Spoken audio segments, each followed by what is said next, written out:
শিশু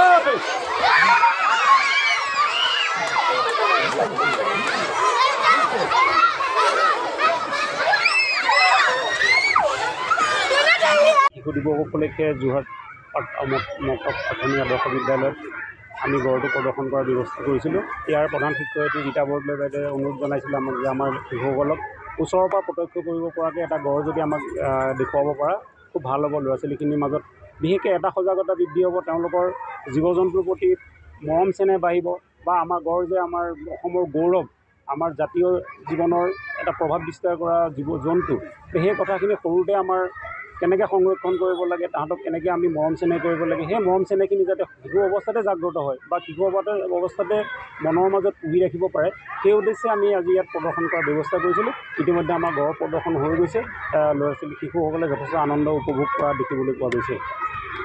শিশু দিৱস উপলক্ষে আমি আজি বিভিন্ন কাৰ্যসূচী হাতত লৈছোঁ। তাৰ ভিতৰতে আমাৰ এই গড় প্ৰদৰ্শনৰ ব্যৱস্থাটো কৰিছোঁ।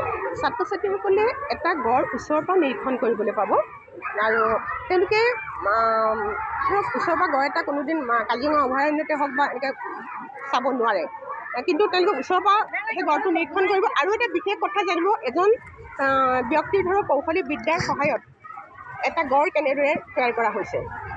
তেওঁলোকে একাগ্ৰতা থাকিলে কোনো এটা মানে বিষয়বস্তুৰ ওপৰত যেতিয়া অধ্যয়ন থাকে, ৰাপ থাকে, তেতিয়া কোনো কামেই অসফল নহয়, সকলো কাম সফল হৈ উঠে। আমাৰ ছাত্ৰ ছাত্ৰীখিনিয়ে সেই বিষয়টো এটা অনুধাৱন কৰিব পাৰিব। আৰু আমি বিভিন্ন কাৰ্যসূচী হাতত লৈছোঁ আজি শিশু দিৱস উপলক্ষে। তাৰে প্ৰথম কাৰ্যসূচী আমাৰ হৈ গৈছে গছপুলি ৰোপণ, আৰু তাৰপিছতে আমাৰ বন্তি প্ৰজ্বলন, সেয়া কাৰ্যসূচী এতিয়া ইতিমধ্যে হ'ব। তাৰপিছত আমাৰ এখন পাচি পত্ৰিকা অনুষ্ঠান হ'ব আৰু বিশেষ কাৰ্যসূচী হিচাপে আমি আমাৰ এখন গ্ৰন্থ আজি অনুষ্ঠান হ'ব, মইনাৰ বৰ্ণকোষ, সেই নামেৰে এখন গ্ৰন্থ অনুষ্ঠান হ'ব। তাৰ গ্ৰন্থখনৰ বৰ্ণ শিকনৰ চিত্ৰ আৰু পদ্যৰ মাধ্যমেৰে বৰ্ণ শিকন পুথি, তাৰ অনুশীলনৰ ব্যৱস্থা থাকিব।